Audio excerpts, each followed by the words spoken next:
Good evening and welcome to another episode of the Central Division Showdown. I am the host today, holding it down for the Detroit Pistons, B. Foster, one half of Post Game Podcast, and I got some well-esteemed co-hosts in the building. I'm gonna let them introduce themselves. Representing the Cleveland Cavaliers, who we got. How's my volume? Too loud or what? It's smooth. Not you.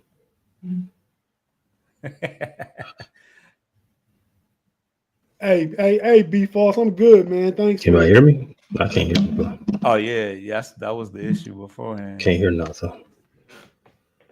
Thanks for hosting this week, man. We got some technical difficulties jumping off right now, but we'll get them situated. Yeah, I'm the homie Tate, man. Coming at you from the That's Rather Cavalier podcast on the Fans First Sports Network. Here just to talk some Central Division hoops and the rest of the NBA. We got the finals game 5 about to start here in about 20 minutes. We got some NBA trades to talk about and just whatever else you and the homie Pay want to chop it up about, man. But thanks for hosting tonight.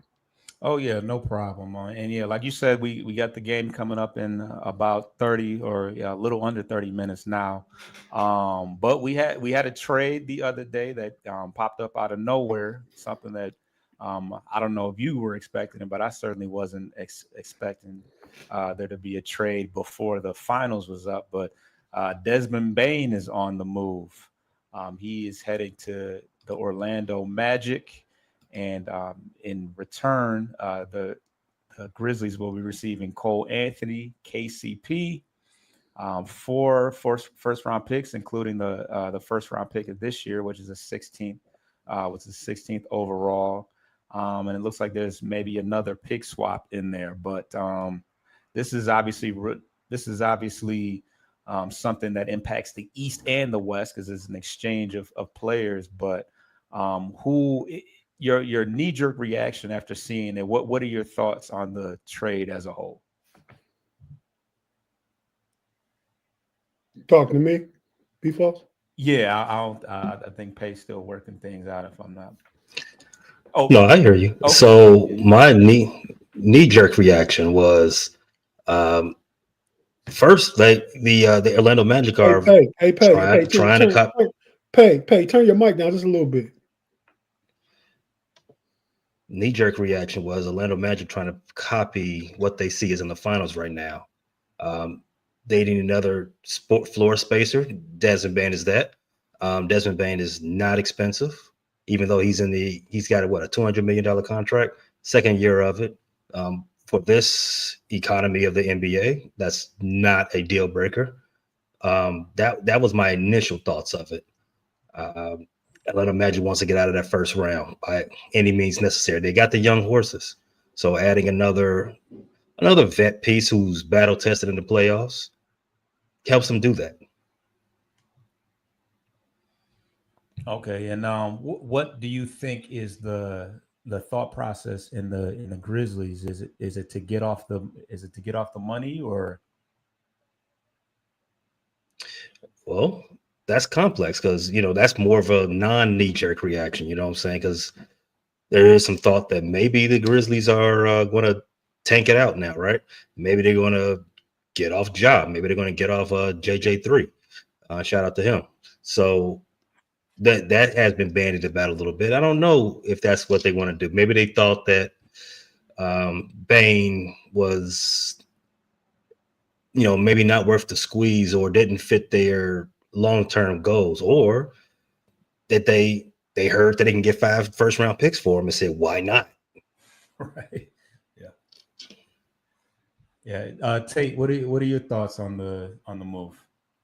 Or how about this? So do you feel like this with the addition, them bringing in another 20-point scorer and a primary ball handler, which is something that they kind of lacked last year because I think they had Corey Joseph as their starting point guard. Do you think that puts them, especially in a weaker Eastern Conference, do you think that puts them in a nice position at the top of the Eastern Conference?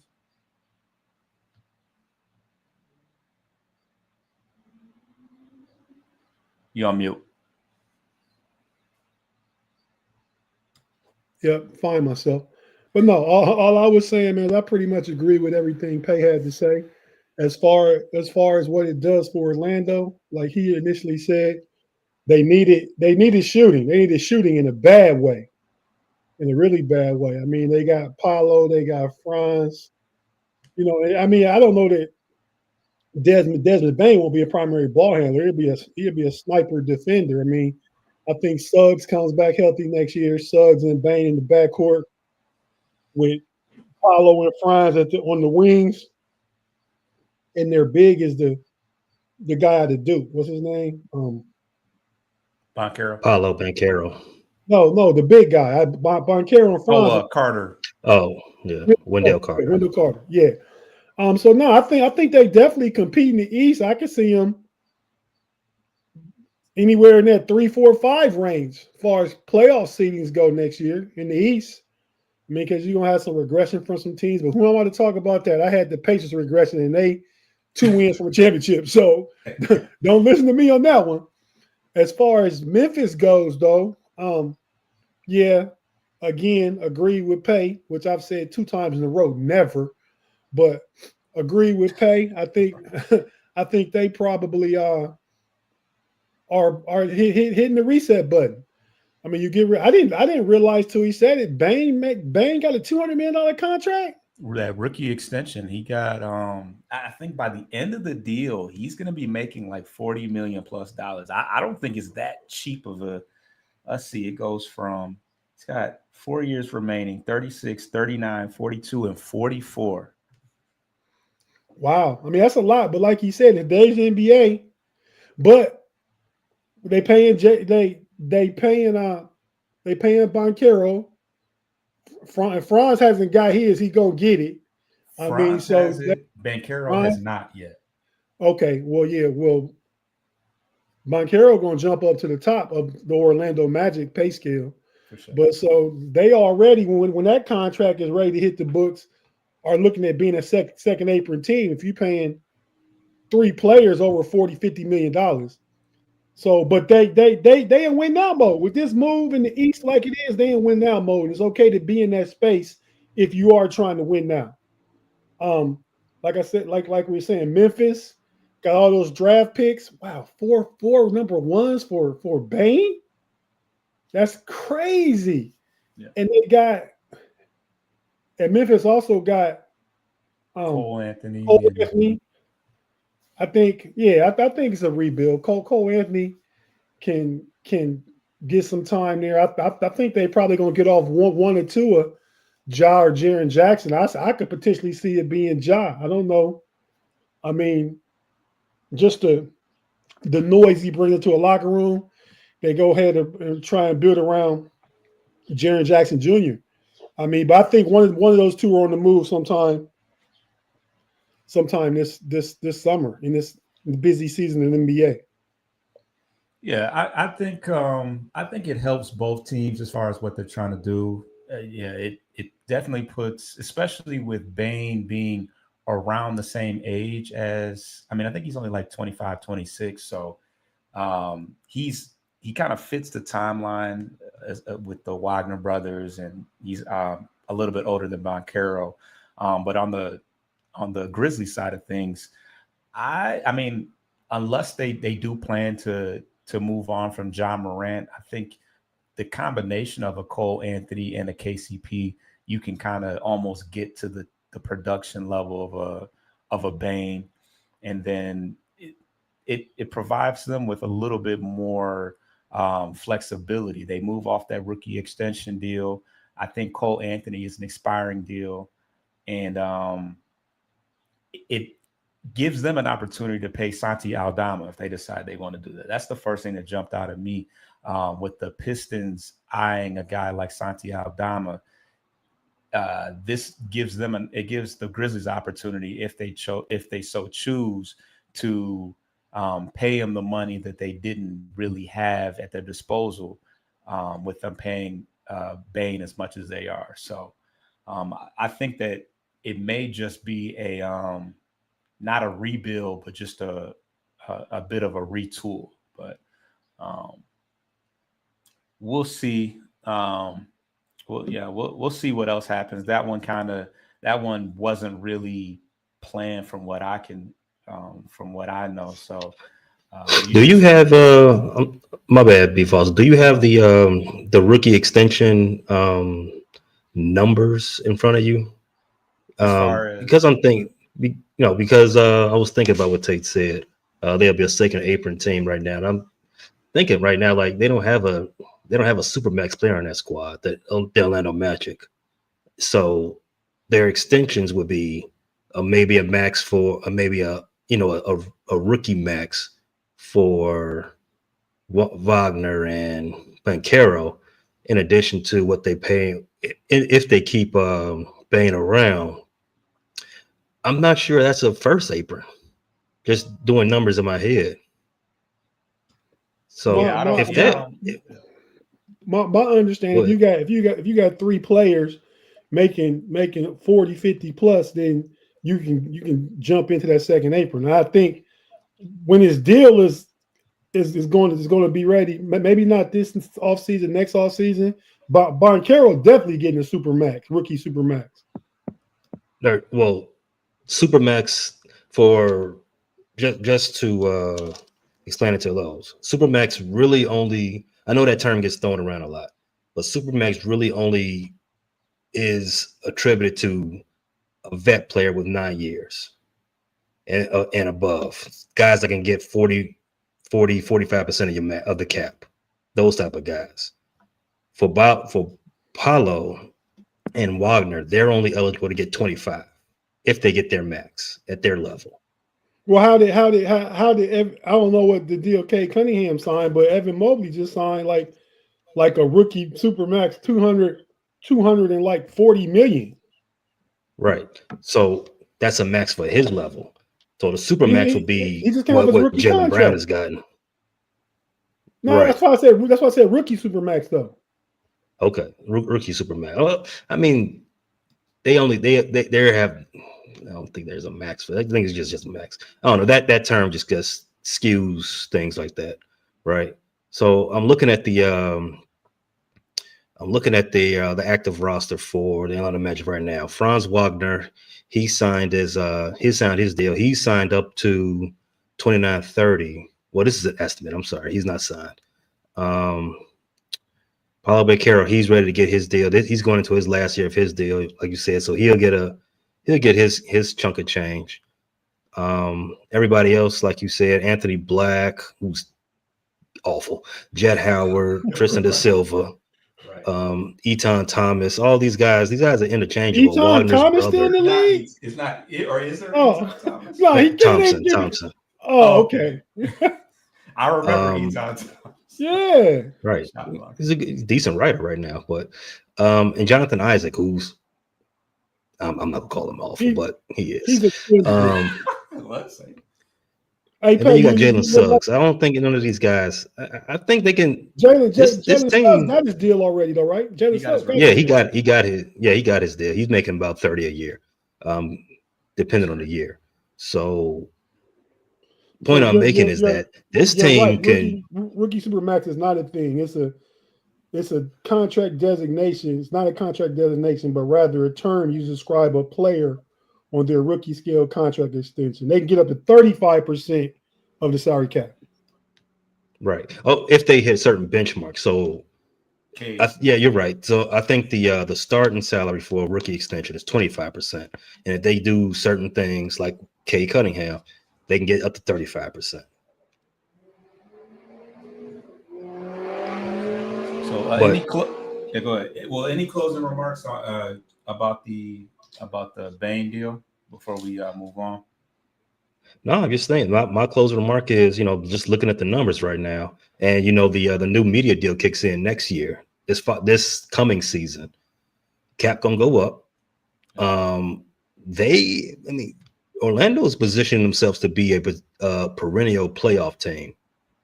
They've already made the playoffs 2 years in a row, two straight first round exits.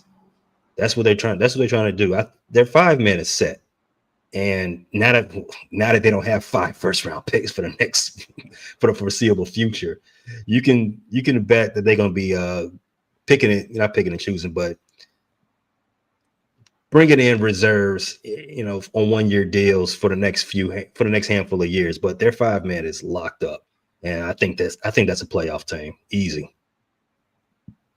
And Orlando is an attractive market to play in, so they could lure some nice veterans there to come play with Boncaro and Franz Wagner. So yeah, I think they're set up for sustainability. Myself, I think like you said, they'll be a perennial playoff team. They'll be one of the more competitive and probably better teams in the Eastern Conference for the next 3-4 years to come. Anyway, So yeah, I like the move for them. I like what they did, and I think wait and see. We'll see what else happens.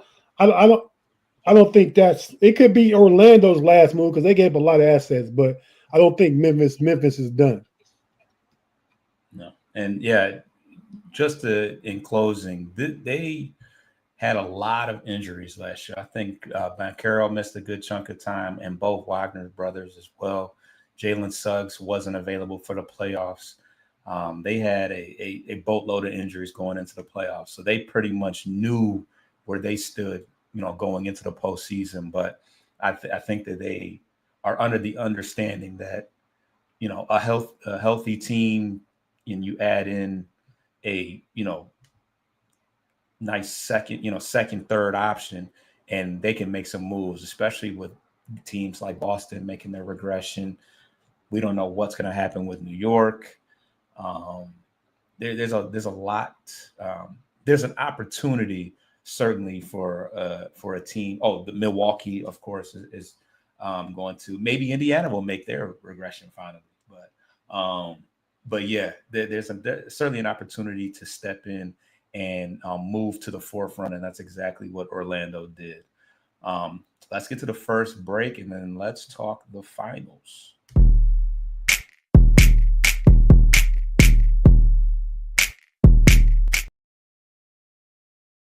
All right, OKC in Indiana is now knotted up at 2-2 after a strong conclusion to the game by SGA. He scored 15 points, 15 of his 35 in the last 4 minutes of action, and that was after Indiana got off to a really hot start, and they just weren't able to keep that going. It's along with SGA's 35 points, they got 27 from Jalen Williams, 20 from Caruso, and 14 from Chet Holmgren to tie the series at 2-2, which is going back for the best of three in OKC. What did you guys see out of that game 4, and why was Oklahoma City able to get the victory? One of the things that Indiana's done well in this series is keep SGA and the rest of not the rest of but SGA in particular off the line. That's probably his superpower, even though he's pretty good. He's great at a lot of things on offense and both ends of the floor. But his superpower is getting to that free throw line. And they've done a terrific job of keeping him off that line and basically taking a huge part of Oklahoma's offense off the table for him, right?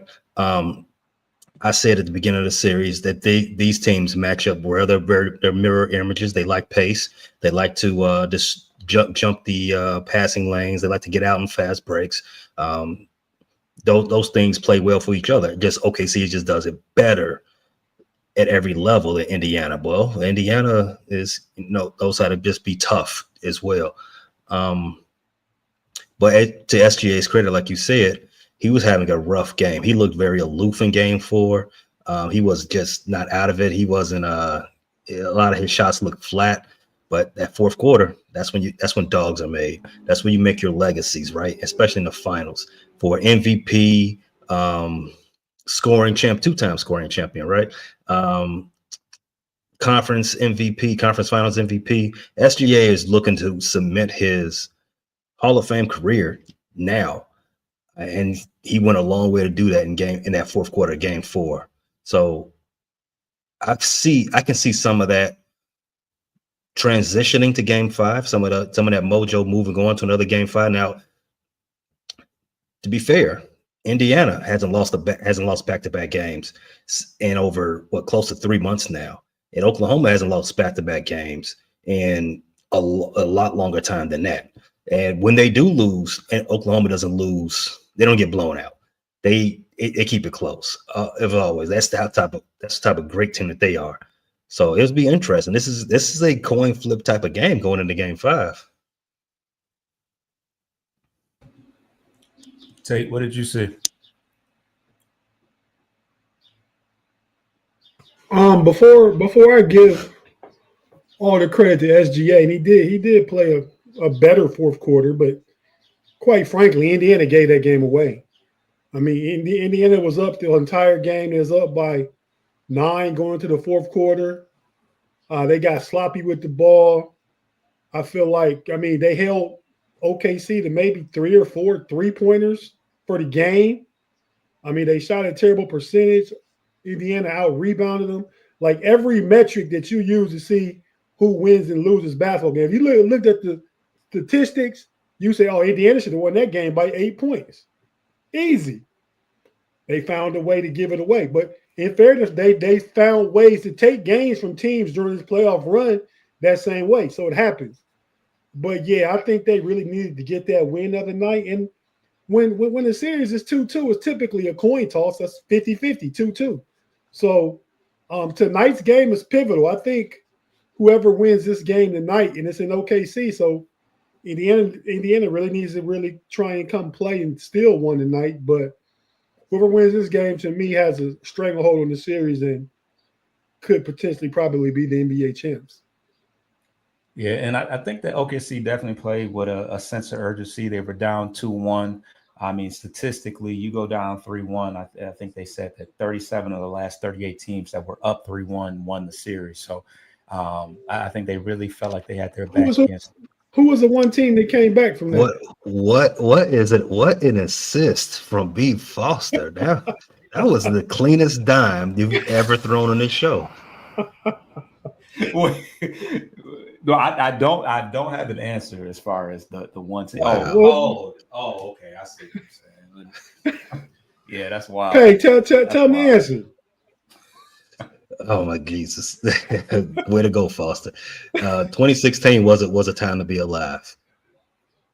Yeah, that's right. The Cleveland Cavaliers. Shout out, Cavs fans. That's one for us. Right. Wait, who was it? That wasn't versus us, was it? You said one time out of finals. 30. Yeah. Oh, in the final. Okay, got you. Okay, yeah. As long as I didn't give an alley-oop for my team to be dunked on, I'm okay with that. But yeah, that would be in the final, so that wouldn't be. Well, I mean, Draymond. Yeah, that was shiesty, but No, don't y'all think they put too much on that? I mean, I was talking about Draymond being from that area. I mean, he's.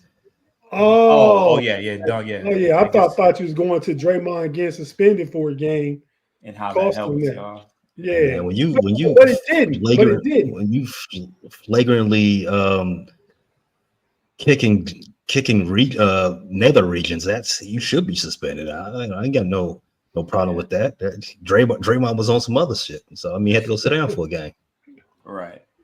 Yeah. So. Yeah, I did throw you a bit of a oop. You're right. You're welcome. So do you guys have? I mean, me personally, like you said, it's a coin flip. It's really tough to call the next game. But do you guys have any? If you had to put money down, who would you guys take in this game coming up today? It's in OKC, I believe. Yes. Oklahoma. Oh well. Like I said, neither one of these teams lose back to back. They're great at adjusting. And whoever wins this game is winning the series because no one can win consecutive games. So they got the upper hand in Game 7, right?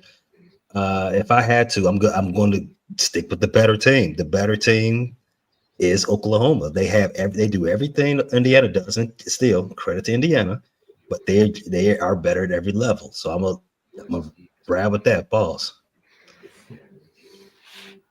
And I'm gonna go the other way. I mean, I do think OKC is the better team. I'm just rooting for Indiana. When I don't have a dog in the fight, I'm just rooting for who I'm rooting for. I think my boy RN, not registered nurse.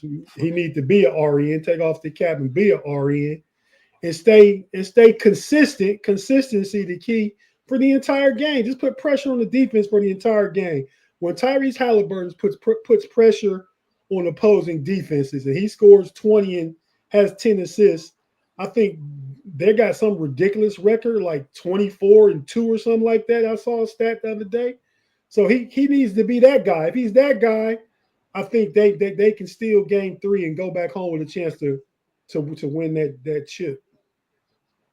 Yeah, and I just can't wrap my head around the Pacers winning the whole thing for whatever reason. I just think that I just wasn't ready for them to take that jump. So um, if I in my heart I feel like OKC is the better team. They just have a little bit more talent from top to bottom because they're gonna have Case and Wallace might drop 20 points. It just all depends on who's got it going. I think that they're a little bit more complete as far as both ends of the court. They got the rim protectors and Holmgren and Hardenstein and Jalen Williams. I know we said that he might be the odd man out as far as the guys getting those max extensions, but he just continues to prove why he's an all-star right now. So that's all that's saying, without even mentioning, SGA, who was the MVP. So if I had to put my money down, I would go with OKC, but we know that it can literally go either way. Just kind of a couple bounces here and there, and it can go either way. We're going to take our last break, and we're going to talk about a coaching search.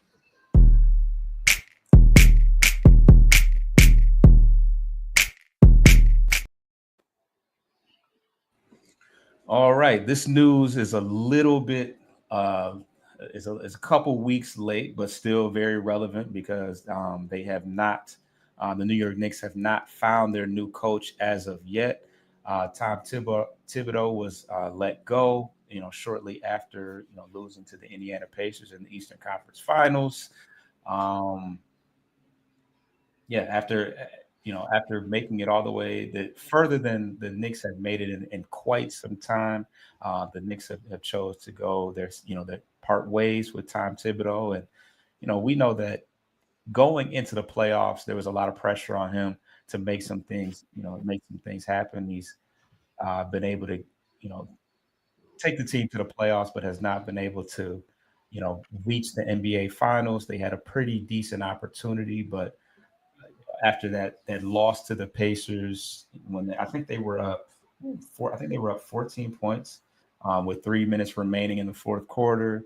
The Pacers obviously went on that crazy comeback, and Halliburton did the old rendition of the Reggie Miller choke signal, and Knicks lose 4-2, and the rest is history.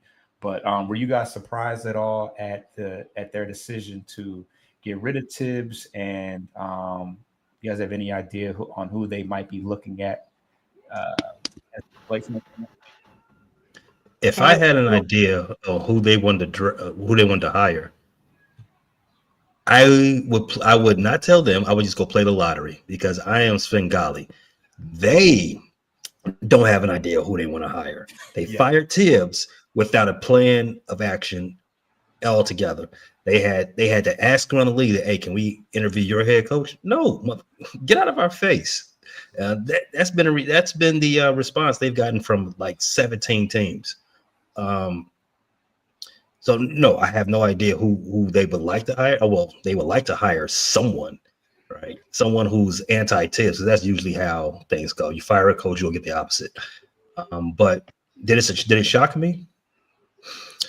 After the initial headline of like, wow, the Knicks did something extremely Nicky, then when I thought about it a little deeper, no, we all know who Tibbs is. Tibbs is gonna crash out. He's gonna burn out his welcome, and that's just how it is. Even if he leads your team to the best season you've had in 50 years. Well, not 50 years. The Knicks was in the finals in 94. Well, in 2000. But so Going. 25 years. Then they've been in 25 years. Yeah. Yeah. The best season they had in 25 years. I mean, because the Knicks has been a laughing stock this whole century. Let me. But You done, Pay? I mean, no, but yeah, but no, but if you read that report that came out on the Athletic a few 24 hours after the season ended, you knew something was going to happen, right? Either Cat was going to get traded because they pulled no punches about Cat, and the team, the players, they had a lot to say about Cat. They had a lot to say about Tibbs. I think Cat was one of those players that had a lot to say about Tibbs, and Tibbs lost that battle. And that'll be the second time that Tibbs got him. I mean, that he got Tibbs fired, because he got him fired in Minnesota as well. Yeah. Not to cut your tape. What were you gonna say? Here's my analogy of the Knicks playing. I agree with Pay. How we know what they're gonna do? They don't know what they're gonna do. But it'd be like me. I've been married for 17 years. Good marriage, 17 years. I mean, I'm gonna divorce my wife. Then I'm gonna call up Jay-Z and say, "Hey, you mind if I talk to Beyonce and see if she's interested?" And then if that don't work, I'm gonna call Russell Wilson, see if he let me talk to Sierra. You know what I mean? I'm just gonna keep going down the line of couples that are married and probably decent marriages. Like, I mean, to say, "Hey, can I talk to your wife?" Like, that's not a plan, right? So I think the Knicks' lack of a plan is cousin to that. As far as Tibbs go, I was surprised that they got rid of Tibbs, just because the Knicks went further than I anticipated them going. So they made it to the Eastern Conference Finals to a Game 6 and lost. I mean, I don't think we thought when the playoffs started the Knicks was going that far. They lost to all the best teams all year. They didn't beat none of them. They beat the Celtics, pretty handily. Who they win in the first round against? The Pistons. The Pistons. They didn't beat them in the first. They didn't meet in the regular season, but yeah, they found a way out of the first round. So they stepped up in the playoffs, and I wasn't looking for an assist falls. I really forgot who they won in the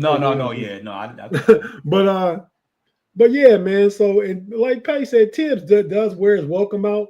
If they had got rid of him and had a plan to go in a new direction, like we want to get somebody, a more offensive minded coach that's going to use a larger rotation and stuff like that. I get it. You need new eyes and new voice. I ain't mad at you, but they didn't have no plan. I think this is, like Pay said, Knicks nicking, but it's really James Dolan. You know what I mean? Just doing what he does. So I think that's a big part of it. He's one of those owners that are always too much involved in the team building aspect of things and stuff like that. When you hire somebody like Leon Rose, just let Leon Rose run with it and be the guy that's steering that ship. So yeah, the Knicks, I don't know what they're gonna do. I mean, for a coach, I don't know if they trade for KD, if Cat's gonna be there. I mean, we still got about, in 3 weeks, we'll start knowing some of these answers. Absolutely, and obviously, with the draft around the corner, I'm sure they're hoping to, get a coach in there before. Well, I don't even know. Do they even have a draft pick this year? I'm not sure. Maybe the draft part isn't all that important, but they should have a draft pick. All the picks they gave up for you. Right. Yeah, they probably don't then. They probably don't. But yeah, it appears they've casted a wide net. I think Jason Kidd was probably the hottest name early on, and I think the Mavericks have already told them that they can't talk to him. But we all know how that all that goes with tampering and all that. But who else? I think Taylor Jenkins, the ex Memphis Grizzly coach, is going to be the first official interview. Him and Mike Malone from the Nuggets. Yep. and it looks like Billy Donovan will, is going to get that extension in Chicago. So his name will be um, out of the ring. And I has Mike Brown already coached there before? Because that's another name that I'm seeing. In New York? Yeah. Oh, I'm thinking of Mike Woodson. That's Mike Woodson. Yeah, yeah. Okay. Yeah, Mike Brown's only coached Cleveland twice. And the Okay, Kings. And the Kings. Yeah, he coaches Kings twice too? No. Oh, no, twice. I'm saying he coached the Kings also. But Pay, that's a question Central Division related. What as a Bulls at least reporter, even if you're not a fan, what do the Bulls see in Billy Donovan, man? Why this guy been there so long? He got new pictures of somebody in the front office. You don't need to have blackmail on the Reinsdorfs to keep a job. The Reinsdorfs are incredibly loyal to people that they carry their water for them.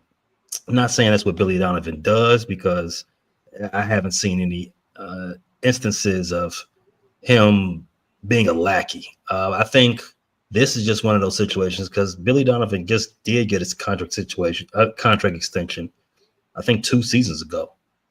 So him being up for another one is a little, if you're not reading the tea leaves, it might be a little confusing, just based on he hasn't done anything to progress since that last extension. However, again, tea leaves, you got other teams asking about you, and therefore you can always be like, oh, you know what, I got other options out there.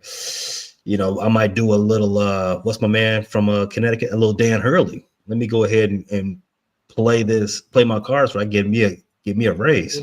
That's all this is for me. Leverage. That's a leverage. Usually to make a leverage play, you have to have had some type of success. Right. Like, oh, all right, y'all, I'm going somewhere else. Like my team, the Pittsburgh Steelers. If Mike Tomlin wanted to leave, Mike Tomlin would have probably about 25 calls the next day about being a head coach. That ain't happening with the coach. What's his name again? Billy Donovan. Billy Donovan. Yeah, it ain't happening with Billy Donovan. Just got one. All you need is two. All you need is two to create a bidding war. Right. That's true. Very true. Yeah. And I mean, the Bulls haven't just totally, obviously Donovan is right in line with whatever the owners are asking him to do, because they haven't just fully tanked out. And if they wanted to tank out and Donovan was any adverse to that, then he probably would be gone. But that mediocrity level that he's staying at is apparently what they're aiming for at this point. So he said they aiming for mediocrity. Who knows? AK Emmy, the president of basketball ops and the general manager, they put this squad together. Billy Donovan is just a guy that's driving the car that somebody else bought. Whether or not he's been there long to put miles on the car, though. Ain't he been there about 8 years now? What's this? 2025? It's about 8 years now. So, not to say that I think he should be retained for employment by the Bulls, because I think he should have been fired a while back. Because I agree. If you're not going forward, you're going backwards. So that's my opinion on the matter. However, just knowing how the Reinsdorfs do business, if you do what they like for you to do, you say what you're supposed to say in the media, you carry the necessary water when they give it to you, you'll be rewarded financially, and you'll continue to have something on your resume from Chicago. So that's just how they operate. But as far as Billy and where the team is going, in a being stuck in neutral just to keep the car going, just to keep the car puns going, I don't think that's on Billy per se. The players that he's been given, for the most part, are square pegs to fit into a round hole. I don't think the team was necessarily built correctly, other than that one 30-game sample size when Lonzo Ball was healthy. Other than that, the team has been a hodgepodge of pieces. Now they do have some light at the end of the tunnel, just based on what you can put on the court with all the Billy white. Donovan. You gotta have to you supposed to mute when you talk to Gemini. Um, they do have a light at the end of the tunnel with all the white players on the roster, but you gotta play. You gotta have to pay some of them this offseason. Josh Giddey is up for a contract. We just talked about Jalen Suggs earlier. Jalen Suggs is Josh Giddey's basement. $30 million a year you have to pay Giddey at least, right? Because look how much they just paid Pat Williams last offseason. Talking about the Bulls. Pat Williams was the guy they drafted in the what draft was that? Who the Halliburton draft, right? 2020. Halliburton with 12 that year, and Patrick Williams, or what's his name? Was that Patrick Williams? Went fourth. Yeah, Pat Williams went fourth, right? I know because Okoro went fifth. There was something on the Cleveland podcast about that. Was that a bad draft because of COVID and you couldn't meet with the players and bring them in to work out? Because it's a lot of bust from that draft. And from the lottery anyway. Killian Hayes out the league. Isaac, what's his name? James Wiseman, Isaac Okoro, Jonathan Wiseman. Yeah, it's a whole bunch of them. Yeah, I mean, we could blame COVID, just give everybody a mulligan, but but maybe that goes for everybody else. You know, as you said, Killian Hayes, he's out the league and all that right now. You can give Detroit a mulligan. The Bulls re-upped with Pat Williams. They gave him a contract extension. They gave him 90 mil, right? So you can't really excuse the Bulls and how they do business, because if we can see Patrick Williams is, and he's just not a piece to a team that's going to go anywhere, right? I don't even want to call him just a guy. I got into it with all my guys on the podcast. They got mad at me because I on a show we did a couple of years ago, I said that he should be put in the G League. That's exactly where he belongs. He needs to figure out what his angle is. He needs to figure out where his what his type of what's on the word I'm looking for. He needs to figure out what type of player he wants to be and just work on that craft. That's what you do in the G League, right? No one agreed. They said he's a first round talent. He's got to stay where he got to stay in Chicago. He's got to be there just for appearance's sake for the most part, because he is a top 5 draft pick. Yeah. They got mad at me when I said Obi Toppin should be their draft pick from a couple of drafts ago. And now look at him. He's the type of role player that you need to have for a winning team. The guy who does 3-and-D and makes splash plays every now and then. Those are the type of player though. At the number 4 pick with this, I mean, I guess at this point, right. I mean, but you're gonna get role players all throughout the draft. Everybody, I mean, Donovan Mitchell for the Cleveland Cavs. Where was he drafted? He was drafted in what, 13th? Yeah, every now and then you might find a star somewhere, but for the most part, your role players are coming 7 on back, and role players help you get to where you're gonna get to. We talked about this last week, or was it it was last week. Neesmith, Nembhard, Miles, all these guys I'm naming, Obi Toppin, all these guys are role players. These guys aren't your 1s or your 2s, but without them, you're not getting to the finals.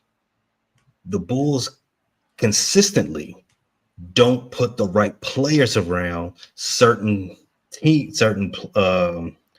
when they do have a star, they don't put the right players around them to advance their team in a trajectory that even resembles winning. And that's part of the reason why. And the Pacers don't have one top 5 pick, do they? They don't have one top 5 pick on their team. I don't think so. Right. Okay. Yeah.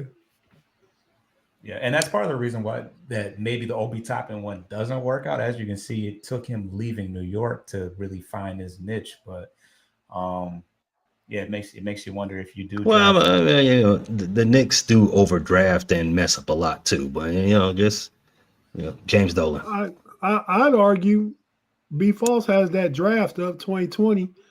I'd argue that Obi Toppin might be the third best player on that list of the lottery picks. Devin The Vassell. top, oh, I think Obi Toppin might be better. I mean, Devin Vassell is nice; he's up there. But if you go down the list, well, Lamelo Because Ball Evan probably would Lamelo be, and Ant are obvious, you know. yeah, obvious.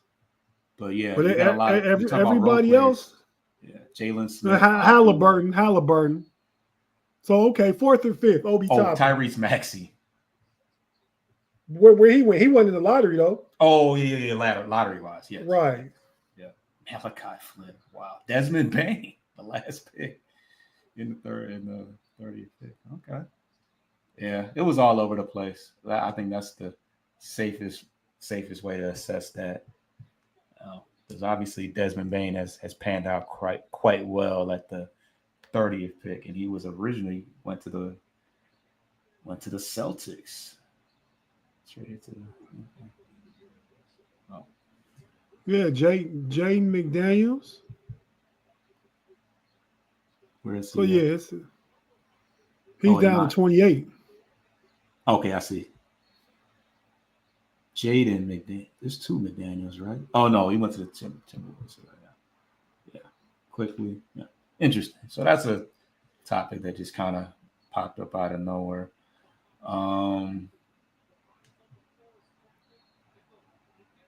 So yeah, other than that, we had an extensive conversation about the Chicago Bulls. Is there any hot news coming out of Cleveland to speak on?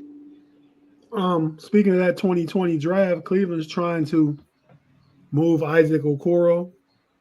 We didn't pay him much as Patrick Williams got paid. He got a 3-year, $33 million extension. So That's like $11 million a year. We can't get off of him though. Paul's no Diddy. We can't get nobody to buy him off the trade market. But outside of that, I think Cleveland's making calls and picking up the phone. I think the players that could potentially be gone is Dean Wade, Isaac Okoro, Jared Allen's the biggest name of that group, and only one is Sam Merrill or Ty Jerome is going to be back. So, I mean, that's what's going on in Cleveland right now. Kobe Altman's making calls and taking calls. I think they got to get. I said this, I believe, last week. Get more athletic. You can't get rid of Okoro, so you may as well play him. He has value in the regular season. He's a great defender. If he could just keep working on his shot and start knocking down open threes, he could be worth the $11 million.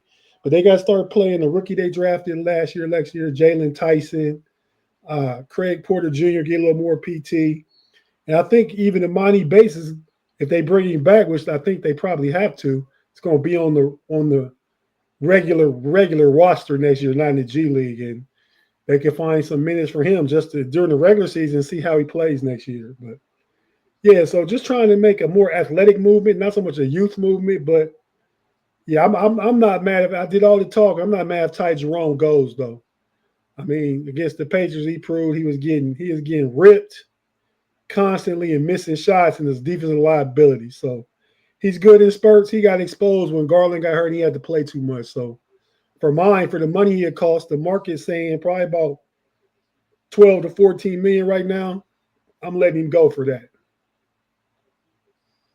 yeah, I mean, at the age of I think 28, I think he definitely missed out on an opportunity to get that big payday, and now you got the Orlando Magic. They no longer need that point guard that he might have been a nice fit over there. So um, we'll see how that goes. As far as the Pistons are concerned, obviously seeing a team like Orlando, make that push to you know to be a top ascending team in the Eastern Conference, it opens your eyes to you're only one move away, and obviously we're a year ahead of our progression. So there's always an opportunity for us to make some moves, and um, we'll just have to see if we can bring Malik Beasley back, because there is some limitations on how much we can pay him.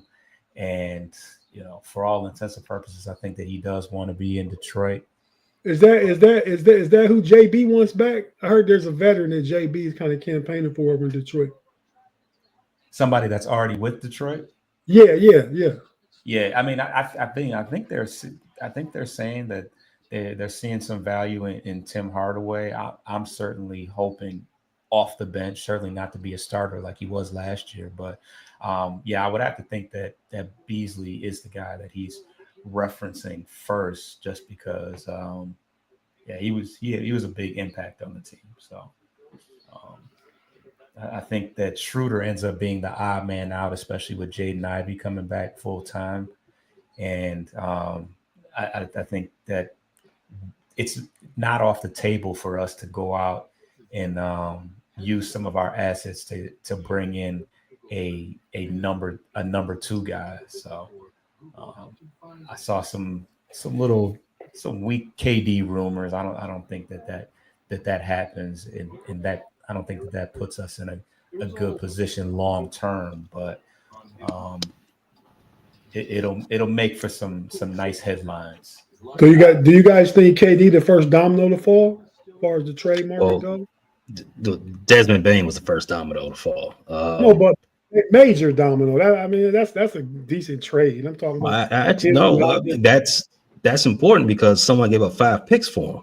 That's So true. That's true. so now, I mean, that all that's interconnected. KD's going somewhere this year, and KD wanted to go to New York, to tie it all back in. But now that Desmond Bain has moved 4 or 5 picks, Mikal Bridges, as you know, last Four year, picks. Four picks. four, Four picks. 4 picks, as you remember, Mikal Bridges went for 5 picks last So year. did Rudy. So did Rudy. So did Rudy. There's the opportunity for there to be many landing spots for KD is shrinking up because New York say they don't even want him. KD wants to go to New York again, back to New York to play for the actual team of New York, but they say they don't want him. So whatever domino that falls, I don't. So to come, I guess to answer your question, Kate, I don't think so. I don't think that's the first quote unquote major piece to fall because I don't think the market for him is that large. Wow. Well, Eventually they get tired of him just destroying franchises and saying, "Hey, Well, I mean, sit show down somewhere." Hey, Foster, that's a 15-time All-Star, even though he's a journeyman at this point in his career. Ouch. Journeymen do not destroy rosters. Sorry. The roster was already bad when he got there. Yeah, I mean, Brooklyn, I don't know. Well, that was a bad experiment. That was Harden, Kyrie, and K. Them all bucket getters, man. You gotta assimilate and put a team together, man. Structure it the right way. That team from Go wasn't structured the right way. The second they got there and they fired the coach that got Brooklyn to almost to the second round. Yeah, it was a failed experiment right then and there. It was Kenny Atkinson, right? It was Kenny Atkinson. You're right. It was Kenny Atkinson. They fired him. They fired him, and then they brought in Steve Nash and said, and Kyrie said, "We can coach ourselves." Mm-hmm. I think that's your franchise destroyer, at least back then. Still, it was we had a question. That? We had a question on the Know It Alls podcast yesterday. Who are you taking in a prime if you're on your team between prime Kyrie and prime CP3? Prime Kyrie and prime CP3. Kyrie's got a ring, right? Yep. If Chris Paul played with LeBron, would he have a ring? Yep.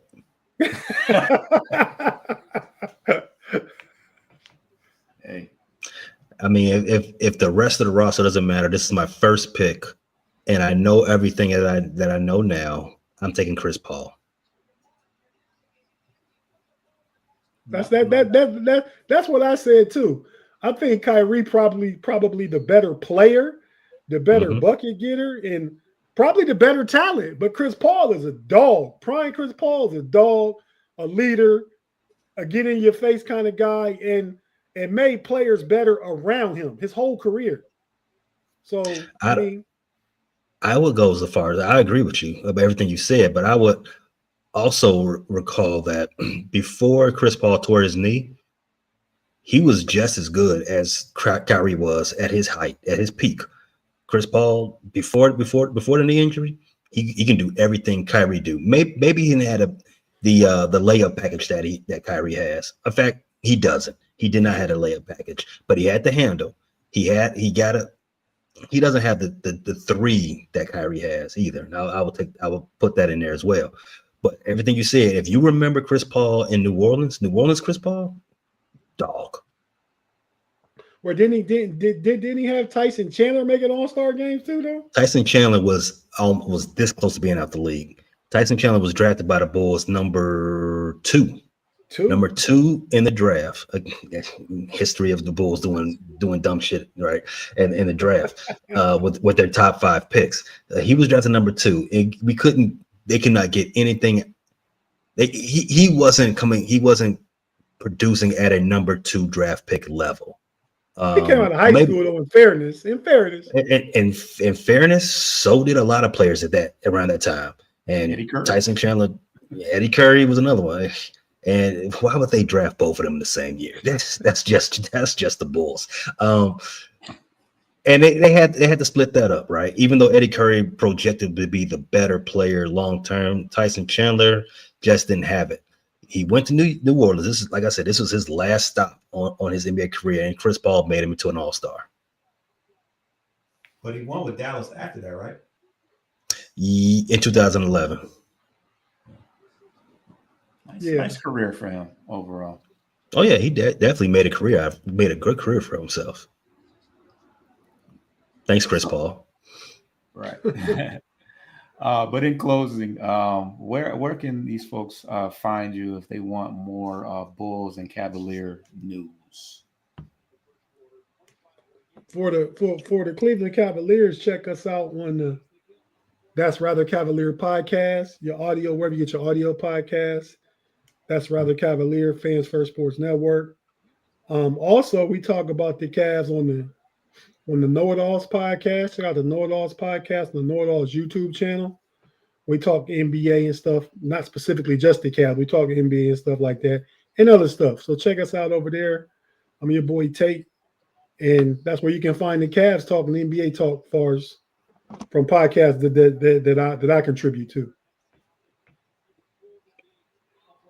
And for Chicago, we've got everything Chicago Cubs, Sky, Bulls, Bears, Sox, and Fire related over at the Frustrated Chicago Sports Fan podcast, wherever you get your podcasts, Apple Podcasts, Spotify, YouTube Music, Pandora, Amazon Music, Castbox, iHeartRadio. We're all right there. And if you want to come to YouTube, check us out there. Frustrated Chicago Sports Fan channel on YouTube. Everything, all audio shows and video shows do end up on YouTube. So you can one-stop shop it there if you prefer. But yeah, we drop everything. We drop about 3 to 4 episodes a week. So it's not a bad follow. Check us out. Frustrated Chicago Sports Fan channel. Don't miss a drop.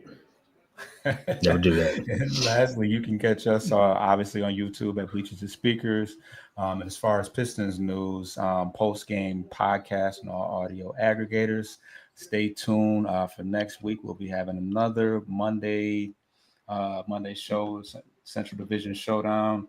And I don't know if we'll have is it possible for us to have an NBA champ by then? Yeah. Game 5 is tonight, which is Monday. They go back to Indiana on Thursday. I think it'll be settled by then. I think Game 7 probably be Sunday. All right. So we'll be breaking that down on Monday night. So see you guys next time.